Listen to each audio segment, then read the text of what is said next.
সকলোকে স্বাগতম জনালো কেএছকে এডুকেট চেনেলটোলৈ। আজি হল 30 মে আৰু আজি আমি আলোচনা কৰিম কাৰেণ্ট এফেয়াৰ্স। অসমীয়াত সদায় কাৰেণ্ট এফেয়াৰ্স পাবলৈ আপোনালোকে আমাৰ এই চেনেলটো সাবস্ক্ৰাইব কৰি ল'ব আৰু অনাগত দিনবোৰত আহিবলগীয়া নতুন ভিডিঅ'ৰ নটিফিকেশন পাবলৈ বেল আইকনটো প্ৰেছ কৰি দিব। আপোনালোকে চাই আছে কেএছকে এডুকেট। আজিৰ ভিডিঅ'টোত প্ৰথমতে আছে Wipro has appointed Thierry Delaporte as its CEO and MD. Wiproই ইয়াৰ নতুন CEO আৰু MD হিচাপে Thierry Delaporte এপইণ্ট কৰিলে মানে নিযুক্ত দিলে। Delaporte, who will take over as CEO and MD on 6th July, replacing current CEO Abidali Nimuswala. Delaporte বৰ্তমানৰ CEO আবিদালি নিমুছৱালাক ৰিপ্লেস কৰি 6 July দিনটোত নতুন CEO হ'ব। মানে বৰ্তমানৰ যি CEO আছে উইপ্ৰৰ আবিদালি নিমুছৱালা তেখেতক 6 জুলাইৰ দিনা কোনে ৰিপ্লেস কৰিব? Delaporte ৰিপ্লেস কৰিব। Delaporte is the first non-Indian CEO among the top 4 IT firms. কি বুলি কৈছে ইয়াত? Delaporte is the first non-Indian CEO among the top 4 IT firms. ভাৰতৰ যি টপ 4টা IT ফাৰ্ম আছে সেইবোৰৰ ভিতৰত Delaporte প্ৰথমবাৰৰ বাবে কি হ'ব? নন ইণ্ডিয়ান CEO হ'ব। মানে Delaporte ভাৰতৰ নহয়। মানে ভাৰতে কি লাভ কৰিব? প্ৰথমবাৰৰ বাবে নন ইণ্ডিয়ান CEO লাভ কৰিব। গতিকে প্ৰথমতে আমাৰ মনত ৰাখিবলগীয়া কথাটো হৈছে উইপ্ৰৰ বৰ্তমান CEO হৈছে আবিদালি। তেখেতক ৰিপ্লেস কৰিব কোনে? ৰিপ্লেস কৰিব থিয়াৰী Delaporte ৰিপ্লেস কৰিব আৰু প্ৰথমবাৰৰ বাবে নন ইণ্ডিয়ান CEO হ'ব। এতিয়া আমি আহিম দ্বিতীয়টোলৈ। Archaeological survey of India discovers 9th century sandstone Shivalinga in Vietnam. Archaeological survey of ইণ্ডিয়াই ভিয়েটনামত 9 চেঞ্চুৰীৰে শিৱলিংগ ডিসকভাৰ কৰিলে। 9 চেঞ্চুৰীৰ শিৱলিংগ ভাবিছোৱা ক'ত ডিসকভাৰ কৰিছে? ভিয়েটনামত ডিসকভাৰ কৰিছে। ভিয়েটনামৰ যি চেন্ট্ৰেল ভিয়েটনাম আছে তাৰে কোৱাং নাম নামৰ এই ঠাইখনৰ যি হিন্দু মন্দিৰ আছিলে সেই হিন্দু মন্দিৰ এখনত এই শিৱলিংগটো ডিসকভাৰ হৈছে। এতিয়া আৰ্কিঅলজিষ্ট বিলাকে মানিছে যে এই শিৱলিংগটো 1100 বছৰ পুৰণি হয় আৰু বিশ্বাস কৰিছে যে ই কি হয়? চম্পা সভ্যতাৰে হয়। এতিয়া আমি আহিম নেক্সটলৈ। World Hunger Day is observed on May 28. World Hunger Day 28 মে তাৰিখে অবজাৰ্ভ কৰা হয়। The day was started by the Hunger Project in 2011. আৰু এই যিটো বা The Hunger Project হয় এইটো 2011ত আৰম্ভ হৈছিলে। একচুয়ালি এইটো এটা US বেসড অৰ্গেনাইজেশ্যন হয় আৰু ইয়াৰ এটা লক্ষ্য আছে আৰু ইয়াৰ লক্ষ্যটো হৈছে বিশ্বত যিবিলাকে বহুদিন ধৰি খাদ্যৰ অভাৱত আছে, বিশ্বত যিবিলাকে বহুদিন ধৰি খাদ্যৰ অভাৱত আছে বা খাদ্যৰ অভাৱত জীৱন নিৰ্বাহ কৰি আছে, ক্ষুধাতুৰত আছে, তেওঁলোকৰ যাতে বা তেওঁলোকৰ বাবে যাতে সকলো এক অনুকূল সমাধান উলিয়াব পাৰে তাৰ প্ৰতি সজাগতা জাগৰণ কৰা হৈছে এই দা হাংগাৰ প্ৰজেক্টৰ মূল লক্ষ্য। এতিয়া আমি আহিম নেক্সটলৈ। কৰাইছা আব্দুল কৰিম won a France's top science prize. কৰাইছা Abdul Karim ফ্ৰেন্সৰ top সায়েন্সৰ prize জিকিবলৈ সক্ষম হৈছে। She won 500,000 euro Christophe Mirax Prize.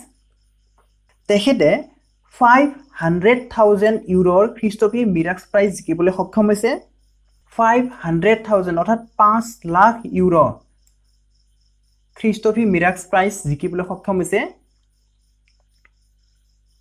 She founded a topical gel could stop many women catching HIV.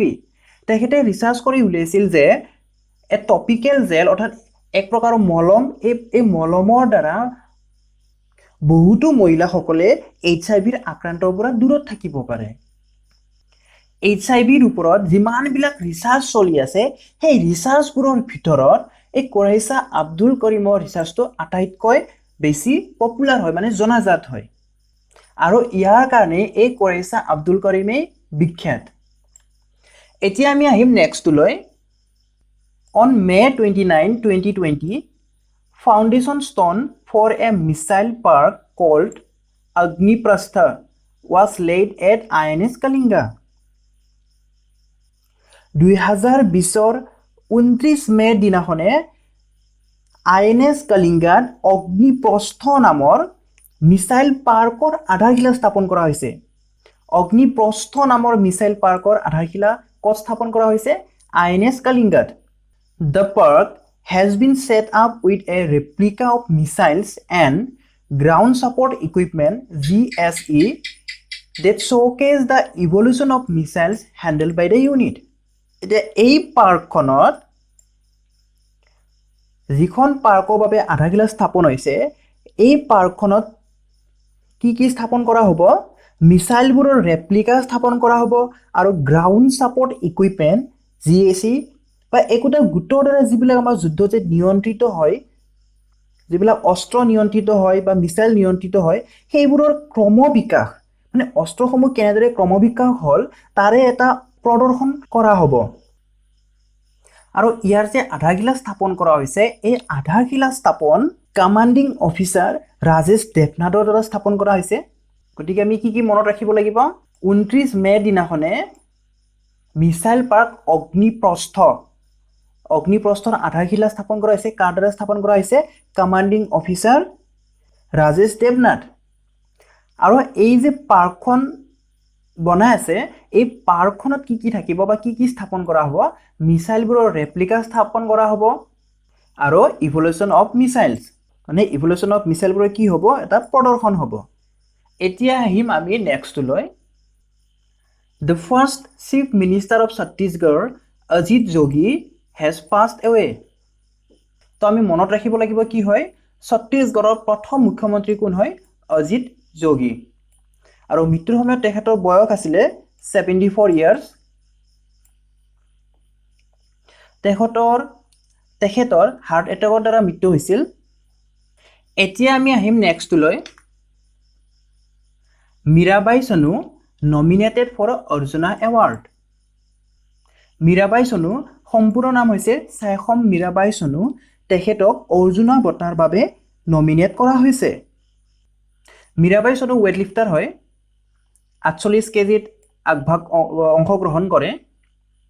The Indian Weightlifting Federation IWLF has nominated Mirabai Sonu along with Ragala Venkat Rahul and Poonam Yadav. Indian Weightlifting Federation Mirabai Sonur লগতে Ragala Venkat Rahul আৰু Poonam Yadavকো কি কৰিছে? অৰ্জুনা বঁটাৰ বাবে nomination কৰিছে। এইগৰাকী হয় মীৰাবাই চনু। তেখেতে অলৰেডি ভাৰত ৰত্ন আৰু ৰাজীৱ গান্ধী খেল ৰত্নৰ সাফল্য অৰ্জন কৰিছে, মানে অলৰেডি ভাৰত ৰত্ন বঁটা জিকিছে আৰু ৰাজীৱ গান্ধী খেল ৰত্নও জিকি থৈ দিছে। আজিৰ এই ভিডিঅ'টোত বাছ ইমানখিনিয়ে। আগলৈ আপোনালোকৰ বাবে এনেদৰে অসমীয়াত কাৰেণ্ট এফেয়াৰ্ছ লৈ আহি থাকিম। ভিডিঅ'টো চাই কেনেকুৱা পালে কমেণ্ট বক্সত জনাব, লাইক কৰিব, বন্ধুবৰ্গৰ সৈতে শ্বেয়াৰ কৰিব আৰু আমাৰ চেনেলটো ছাবস্ক্ৰাইব কৰিবলৈ একেবাৰে নাপাহৰিব। ভিডিঅ'টো শেষলৈ চোৱাৰ বাবে ধন্যবাদ।